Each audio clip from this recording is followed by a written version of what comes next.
Okay, please excuse my dirty Switch.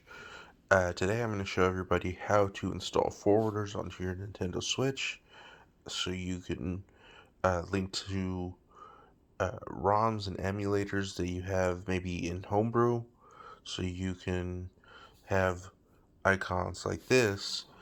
They'll boot straight into the emulator and make it look like this was a game that was purchased off the eStore or Nintendo store. Just to show everybody, I am on the newest system update, which at this time is 13.2.1. I believe it should work for everything above 12. This program was written a little while ago, but for some reason, I think maybe with some of the updates something broke. So I'm just going to show you how to make it work now, and it really is a simple fix. First thing you're going to do is turn your Nintendo Switch off. Well, completely off. Sorry if I sound a little sick, guys. Allergies are acting up. So let's go to power options, turn off. Alright, I'm going to take the Joy-Con out. I'm going to get my RCM loader, the little jig out. And yeah, I'm going to pause real quick. So as you can see right here, I put the RCM jag in and I did the little key combo, and it is in RCM mode. So I have not updated the bin files on my RCM loader yet, but for right now I'm going to be using Tegra. If you've been in the homebrew community any length of time, I'm sure you've used Tegra before. Instead of running Hikate or running Fuse, today I am going to be running Lockpick. Okay, so I'm going to come down here, pause real quick. I'm going to plug my USB-C wire in right there. I'm going to come back and I am going to hit inject payload. You need to make sure that your memory card that you're using is in your Switch right now, or else you'll get an error. We click that and we come to lockpick. Very rudimentary style doing things. You use the volume keys. You're going to come down to let's see, I think it's dump from SNES, and you're going to click the power button, and then, let's see, let's say, yeah, I think that's it. So after you do that, then you can go down to power off. It'll turn it back off if you're not in RCM mode anymore. I'm going to pause real quick. Okay, so before we even get started messing around with the tool, the injection tool, what we're going to do is make sure we have the cover art for the game that we want. I'm going to be injecting Pokemon Emerald right now, and we need to make sure that the dimensions are 256 by 256. Okay, I'm going to be using a program called Menu, and it's version 0.12. It's beta, and this is an all-in-one pack that's provided, I believe, on GBA Temp. I'm going to provide a link in the description for that. What you're going to do is go ahead and open Menu 0.12, and we are going to go ahead and fill in our information. So I'm going to pause right here so I can go ahead and do that. Okay, so literally all I did was type in Pokemon Emerald for the application name and the author name. Even though it doesn't show, I went ahead and typed in Game Freak. You cannot leave it the same. You can't leave it blank with just author, or it'll make you change it to at least something. So go ahead and put the company that made it. Before you search for the image, you are going to make sure you do it before. You are going to click Disable Image Conversion, and then we are going to click here where it says Custom Product Key Location. We're going to check that, and now we have to find our product key. If I click Browse, I come up here, I am going to navigate to my Switch SD card, and I know that my product keys are going to be in my Switch folder. This is the same place where your NRO folders are. So we're going to go down here and we are going to double click on product keys. and it's gonna fill in the path right there. Now, instead of having a standard NRO forwarder, which you can do, what I'm going to do is click RetroArch Forwarder, and what they left out, and this is so silly that this is actually what's been breaking the program for a lot of people, is in front of the first folder, in this case it's RetroArch, you have to put a /. Same thing goes for the ROMs. That will literally break it. Okay, so you can use RetroArch or you can use any standalone emulator and still click the RetroArch thing, but here where it says core, you can link it to like MGBA or PNES or PSNES, and it'll work just the exact same. So I'm going to pause right here for a second and I'm going to fill in the information. Okay, so let me actually just record myself doing that. So I keep my ROMs usually in these little subfolders, but I found for this purpose it's easier to just create a folder all in lowercase called ROMs. I already placed my Pokemon Emerald there. So one thing, and I don't know if this is the case, but this is just what I've been doing for my games that have been working. I'm eliminating any symbols in the name. So the dash, I'm going to go ahead and take out.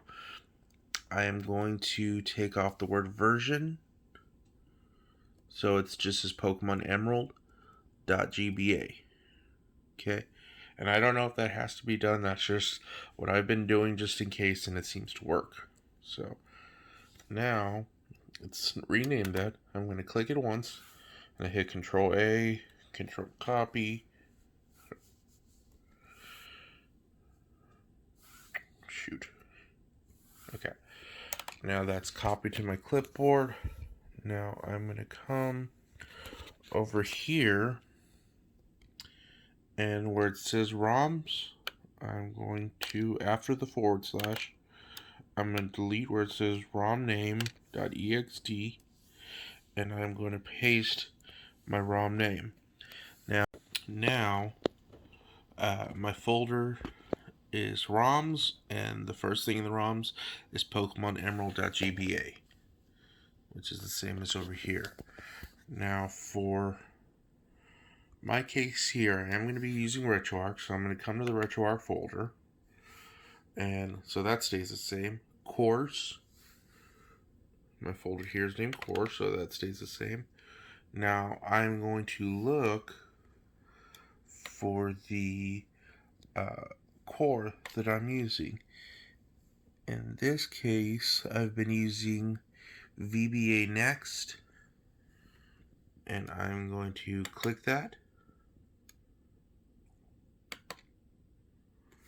to rename it, and I'm going to hit Control A, Control C, and that copies it, and I'm going to come back over here, and I'm going to change core.nro to the name. Now, this program seems to be very finicky, so after I finish all this, I like to click random a couple times just so I get a random title ID from the product keys. Okay, and see here you see the name, author, the new title ID. For the icon path, we're going to click browse, and we are going to locate our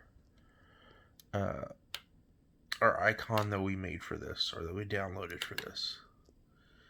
In this case, it is Pokemon Emerald, and everything else looks good. So if you want to kind of just look at look at your YouTube screen, so you could see this, and you look at your own screen, you can kind of copy the format there. Then we are going to go ahead and click Create Forwarder.